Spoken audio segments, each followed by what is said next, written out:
কিন্তু একটা ইবাদত, যে ইবাদতের নাম হচ্ছে নামাজ, ইবাদতের নাম কি? নামাজ, সালাত।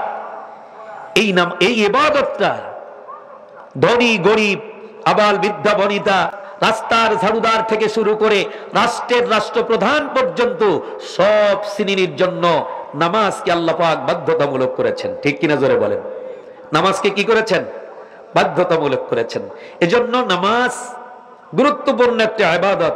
এই নামাজ, আপনি যে মুসলমান, আমি যে মুসলমান, এবং কাফেরের মধ্যেকার ব্যবধান করে দেয় নামাজ। কেননা আল ফারকু বাইনাল মুসলিম ওয়াল কাফির তারকুস সালাহ। মুসলমান নামাজ পড়ে, কাফের নামাজ পড়ে না। আল্লাহর নবী বলেছেন, কাল কিয়ামতের ময়দানে বান্দার কাছ থেকে সর্বপ্রথম যে হিসাব নেবেন সেটা হবে নামাজের হিসাব। জোরে বলুন, কিসের হিসাব? আউয়ালু মা ইউহাসাবু বিহিল আবদু ইয়াউমাল কিয়ামাতি মিন আমালিহি সালাতুহু। কিয়ামতের ময়দানে বান্দার কাছ থেকে সর্বপ্রথম হিসাব নেবেন যে তুমি ধনী ছিলে না গরিব ছিলা, হজ করছো কি করো নাই, যাকাত দিয়েছো কি দাও নাই, এগুলো পরের কথা। আগে আল্লাহ পাক হিসাব নেবেন নামাজ পড়ছো কি পড়ো নাই। নামাজ নাকি সুদীপাড়া তালিমুল কোরআন মাদ্রাসার মাহফিলে আসছালা নাকি আসো নাই, এটা জিজ্ঞেস করবে না। ঠিক কিনা? জিজ্ঞেস করবে নামাজ পড়ো কি পড়ো নাই। এজন্য কিয়ামতের ময়দানে জাহান্নামে যারা যাবে, উল্লেখযোগ্য অনেক কারণ আছে, কিন্তু উল্লেখযোগ্য দুইটা কারণ আমি বলি। জাহান্নামীদেরকে জাহান্নামীরা ব্যঙ্গাত্মক ভাবে, জাহান্নামীদেরকে জান্নাতীরা ব্যঙ্গাত্মক ভাবে প্রশ্ন করবে, ফেরেশতারাও প্রশ্ন করবে, জাহান্নামে কেন এসেছো, কারণটা কি, কি অপরাধ তুমি করছালা। যেমন মনে করেন জেলখানার মধ্যে ওই যে পিকআপ ভ্যানে নিয়ে যায় না, পিকআপ ভ্যানে নিয়ে যাওয়ার পরে যারা মানে বিরোধী দল কয়, এবার বোঝো মজাটা কি। ঠিক কিনা জোরে বলেন? কেন জেলখানার দিকে যাচ্ছ, জেলখানায় কেন আসছো, ব্যঙ্গাত্মক ভাবে যেমন বলে, এবার মজাটা বোঝো। ঠিক কিনা জোরে কন? অনুরূপ জাহান্নামীদেরকে জান্নাতীরা প্রশ্ন করবে, কোন অপরাধের কারণে, কি দোষের কারণে জাহান্নামে নিক্ষিপ্ত হয়েছে, কারণটা কি ছিল।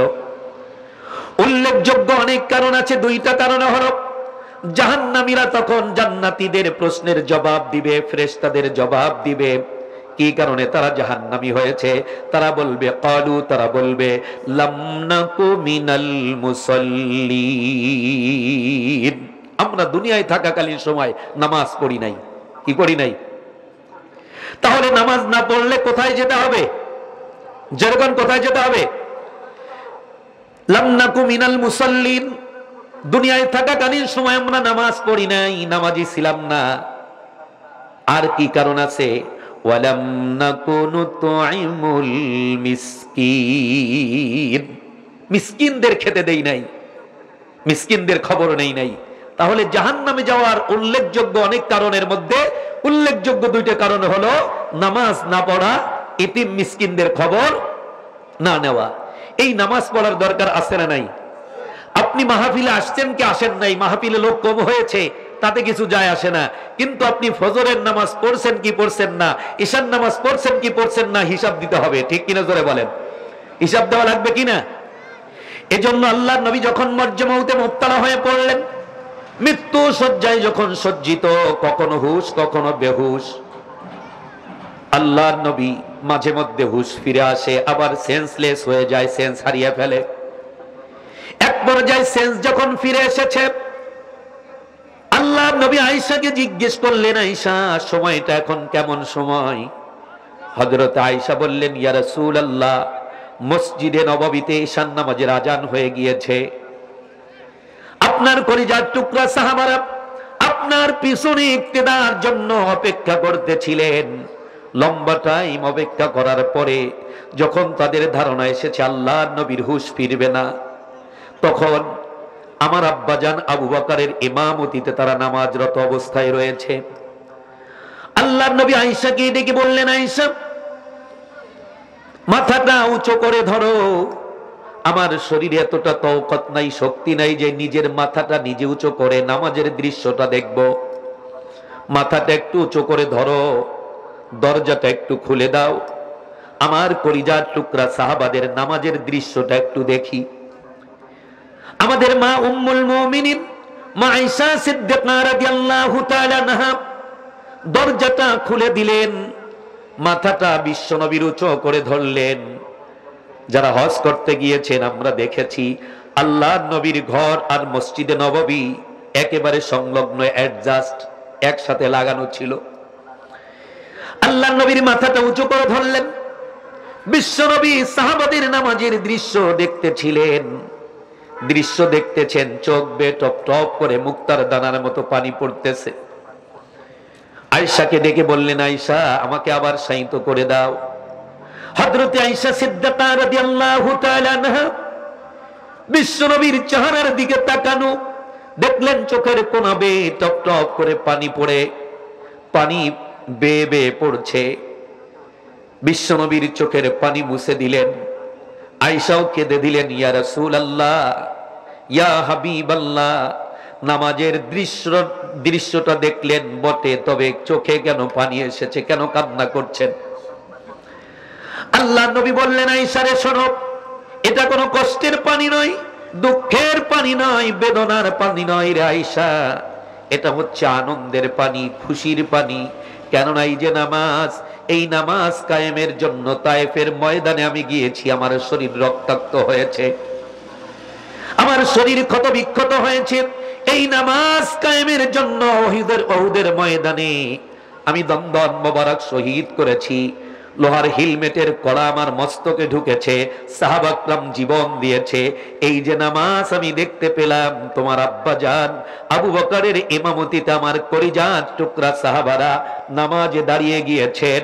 এই যে ভবিষ্যতের একটা প্রতিচ্ছবি যেন আমার চোখে ধরা পড়ে গেল। কিয়ামত পর্যন্ত আমার আনেওয়ালা উম্মতেরা এভাবে সুশৃঙ্খল ভাবে দাঁড়িয়ে তারা নামাজ আদায় করবে আল্লাহর রেজামন্দির জন্য, আল্লাহকে খুশি করার জন্য, আল্লাহর ইবাদতে নামাজে আত্মনিয়োগ করবে, এর একটা প্রতিচ্ছবি যেন আমার চোখে ধরা পড়ে গিয়েছে। এটা খুশির, এটা হচ্ছে আনন্দের কান্না। অনেক সময় খুশির চোটে কেঁদে দেয় না? বাবা বাসছে 17 বছর পরে, বাপকে আর পরে দেখে ছেলেও কান্দে, মেয়েও কান্দে, স্ত্রীও কান্দে, ঠিক কিনা জোরে কর? এটা কি খুশির কান্না না? খুশির কান্না। আল্লাহর নবী বললেন, আয়েশা এটা আনন্দের কান্না। আমার ভাইরা, প্রিয় ভাই, সব শেষ করে দিব। আল্লাহর নবী মরজে মউতে মুবতালা হয়ে আছেন, মৃত্যু শয্যায় সজ্জিত। পূর্বেই বলেছি, কখনো হুঁশ কখনো বেহুশ। নবীজি দুইজন সাহাবীর কাঁধে ভর করে নামাজে গেলেন, ইমামতি করলেন। ইমামতি শেষে আল্লাহর নবী মেম্বারে উঠে আল্লাহর নবী বক্তব্য দিলেন, ও আমার সাহাবীরা শোনো, এই পৃথিবীতে একজন বান্দাকে আল্লাহ পাক জাগতিক সব সম্পদ দিতে চেয়েছিলেন, কিন্তু ওই বান্দা সব সম্পদকে উপেক্ষা করে মাবুদের সাথে দেখা করাটা বেশি প্রয়োজন মনে করেছেন। এই মসজিদে নববীর দরজা আজ থেকে প্রত্যেকের জন্য বন্ধ হয়ে যাবে। একজনের জন্য মসজিদে নববীর দরজাটা খোলা থাকবে। এতটুকুন বলতে না বলতে হযরত আবু বকর গড়ায় আর কান্না করে। সাহাবা کرام সান্ত্বনা দিচ্ছে, ভাই আবু বকর কান্দো কেন, কি হলো তোমার? নবীজি কার না কার কথা বলেছে, তাতে কান্না করার কি হলো?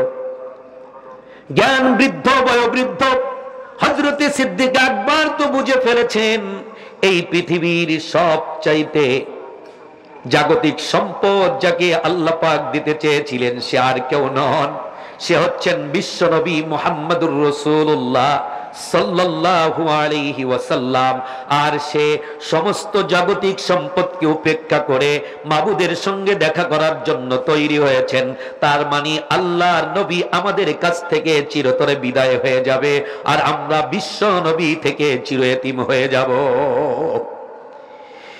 এজন্য হযরত আবু বকর কান্না করছেন। আল্লাহর নবী ঘরে প্রবেশ করলেন, কখনো হুঁশ কখনো বেহুশ। সর্বশেষ আল্লাহর নবী যেই কথাটা বলে গিয়েছেন সেটা হাদিস। বিশ্ব নবীর কথা কি?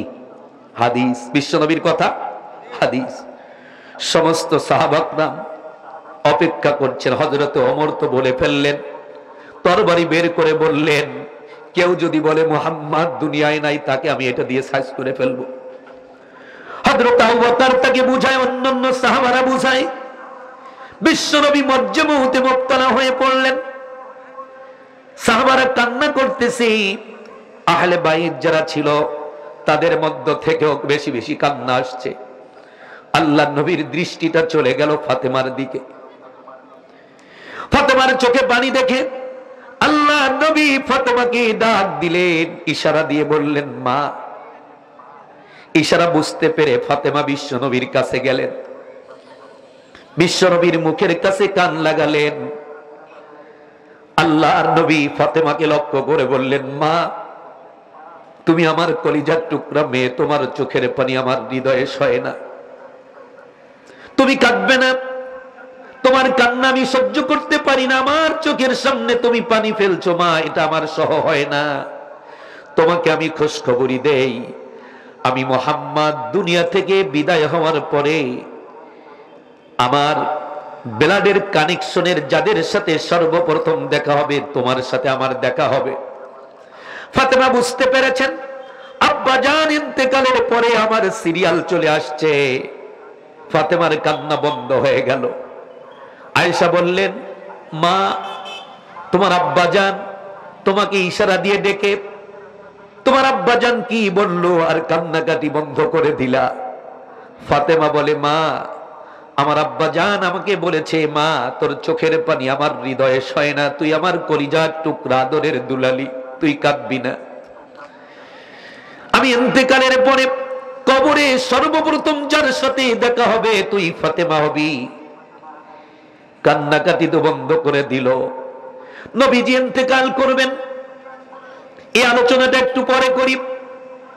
হযরতে ফাতেমা বিশ্বনবী ইন্তেকালের পরে, বিশ্বনবী ইন্তেকাল করবেন, সর্বপ্রথম যেই কথাটা, সর্বশেষ যেই কথাটা বিশ্বনবী বলেছেন সেটা পার্সোনাল ভাবে, ফ্যামিলিগত ভাবে কাউকে লক্ষ্য করে বলেন নাই।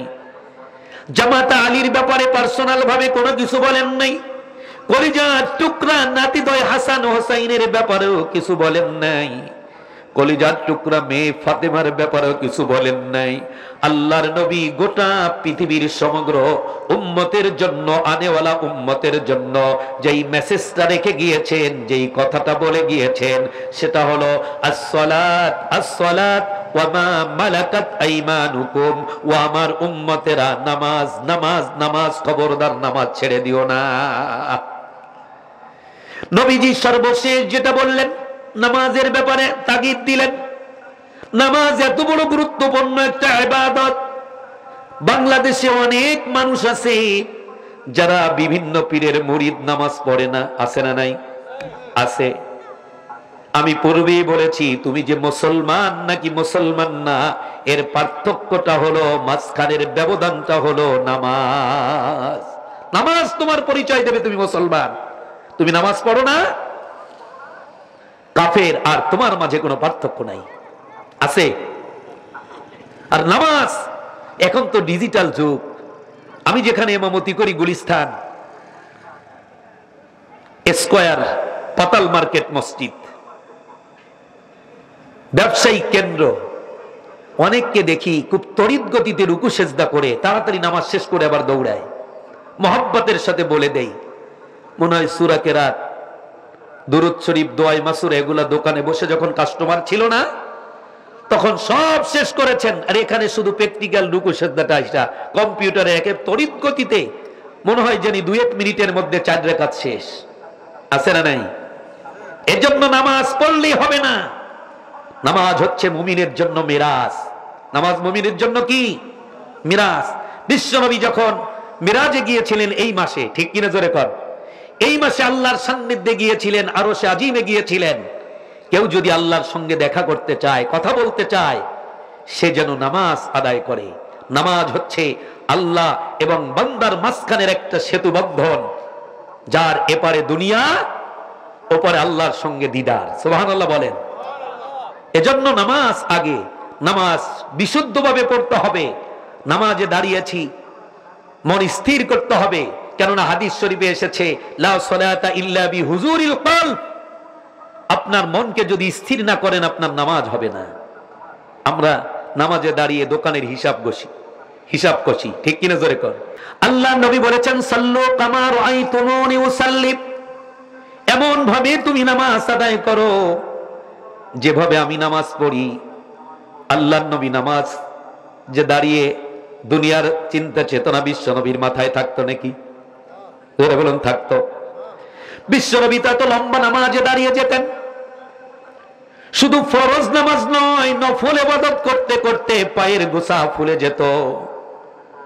লম্বা কিরাত পড়তেন, তৃপ্তি পেতেন, মজা পাইতেন, তেলাওয়াতটা আরো লম্বা করে দিতেন।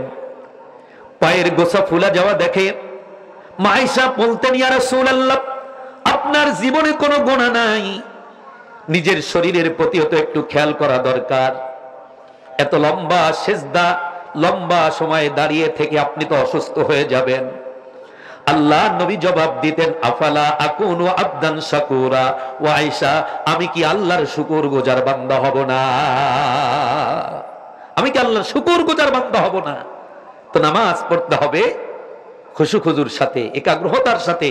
নামাজে দাঁড়িয়ে আপনার আমার মনোভাবটা হতে হবে। হাদিস শরীফে এসেছে, তা'বুদুল্লাহ কাআন্নাকা তারাহু ফাইন লাম তাকুন তারাহু ফাইন্নাহু ইয়ারাক। এমন ভাবে আল্লাহর ইবাদতে তুমি আত্মনিয়োগ করো, এমন ভাবে ইবাদত সূচনা করো, ইবাদত আরম্ভ করো। তুমি যখন আল্লাহর ইবাদত করবে, তোমার মনোভাবটা থাকবে আল্লাহ আমাকে দেখছে, আমিও আল্লাহকে দেখছি, আমি আল্লাহকে দেখছি। এই তবকায়, এই পর্যায়ে যদি যাওয়া সম্ভব না হয়, অন্তত মনোভাবটা এমন ভাবে তুমি তৈরি করো, ইবাদতে এমন ভাবে আত্মনিয়োগ করো যে আমি আল্লাহকে না দেখলে কি হবে, আসমানের মালিক আল্লাহ তাকায় তাকায় দেখছে আমার রুকুগুলো ঠিক হচ্ছে কিনা, তাসবিহ তাহলিল গুলো ঠিক হচ্ছে কিনা, সিজদা গুলো ঠিক হচ্ছে কিনা, সব তাকায় তাকায় দেখছে, ঠিক কিনা? মনটাকে অন্তত এইভাবে তৈরি করো। এজন্য নামাজ পড়তে হবে আল্লাহ রসুল যেভাবে আমাদেরকে নামাজ শিক্ষা দিয়েছেন। সাহাবা একরাম পড়েছেন, সাহাবাদেরকে দেখে তাবিগণ পড়েছেন, তাদেরকে দেখে তাবে তাবিগণ, এভাবে আমাদের মাঝে এসেছে নামাজ, ঠিক কিনা জোরে বলেন? এজন্য নামাজ পড়তে হবে আমাদের, যাতে করে সুন্দরভাবে। নামাজের পূর্বের শর্ত হলো ওযু করতে হবে। কি করতে হবে? ওযু করতে হবে। আমি তো সারা বাংলাদেশ সফর করি, বলি দুইটা ইবাদত, বাংলাদেশের নারী থেকে শুরু করে, রাস্তার ঝাড়ুদার থেকে শুরু করে, রাষ্ট্রের রাষ্ট্রপ্রধান এবং সব শ্রেণীর মানুষেরা যদি দুইটা আমল করত। কয়টা? দুইটা। একটা হলো পর্দা, যার উপর ফরজ হবে, বাধ্যতামূলক পর্দা তাকে করতে হবে। 2 নম্বর হচ্ছে নামাজ, যার উপর ফরজ, যেদিন থেকে ফরজ, নামাজ বাধ্যতামূলক করতে হবে। রাষ্ট্রীয়ভাবে যদি এই আইন পার্লামেন্টে পাস হতো, সংসদে পাস হতো, যার উপর নামাজ ফরজ, এই নামাজ ফরজ হওয়ার সাথে সাথে সে যদি নামাজ না পড়ে, এক ওয়াক্ত নামাজ কামাই দিলে 1000 টাকা জরিমানা। কয় হাজার? 1000। যদি কোনো নারী এই বয়সে উপনীত হয়েছে, পর্দা তার উপরে ফরজ, সে যদি বেপর্দায় তাকে পাওয়া যায়, তাকেও 1000 টাকা জরিমানা। এই আইন যদি বাংলাদেশে পার্লামেন্টে, সংসদে এই আইন যদি জারি হয়, আপনারা বলেন বেনামাজি থাকবে? মদখোর, জুয়াখোর, ফেলাসখোর, যত খোর আছে, যত চোর আছে, ডাকাত আছে, গুন্ডা আছে, প্রাথমিক অবস্থায় হয়তো ভয়ের চোটে টাকা জরিমানা, এই টাকা না দেওয়ার ভয়ে ওযু ছাড়া কয়েকদিন পড়বে নামাজ, ঠিক কিনা জোরে কর? কিন্তু কয়েকদিন যেতে না যেতে ইন্নাস সালাতা তানহা আনিল ফাহশাই ওয়াল মুনকার, আল্লাহ পাক বলেন নিশ্চয়ই নামাজ গর্হিত কাজ থেকে নামাজিকে হেফাজত করে, সেভ করে। সুবহানাল্লাহ বলেন। সে কয়েকদিন যেতে না যেতে মনে মনে ভাববে, নামাজ যখন পড়তে হয়, টাকা দেওয়ার ভয়ে যখন নামাজ পড়ি, অন্তত ওযুটা করে সওয়াব কামাইয়ের নিয়ত করি, ঠিক কিনা জোরে বলেন? হয়তো 1 মাস 2 মাস, সর্বোচ্চ আরো কয়েক মাস যেতে পারে, কিন্তু এরপরে আপনারা বলুন, ওই তরুণ, ওই ফেলাসখোর, ওই জুয়াখোর, ওই পেন্সিডেলখোর, এক সময় তার মনও বলবে মসজিদে যখন যেতে হয়, নামাজ যখন পড়তে হয়, তাহলে ওযু করি, সওয়াবটা কামাই করি। এক সময় গোটা দেশে যখন নামাজি দ্বারা ভরপুর হয়ে যাবে, চুরি থাকবে না, ডাকাতি থাকবে না, ছিনতাই থাকবে না, রাহাজানি থাকবে না, জেনা, ধর্ষণ, লুণ্ঠন, ইফটিজিং সব বন্ধ হয়ে যাবে, ঠিক কিনা জোরে বলে? তাহলে কয়টা আমল? কয়টা আমল? 2টা আমল। আমি একটা হাদিস করছি, আপনারা যদি সময় দেন হাদিসের তর্জমাটা করে তারপরে দোয়া করব, দিবেন? কি বলেন?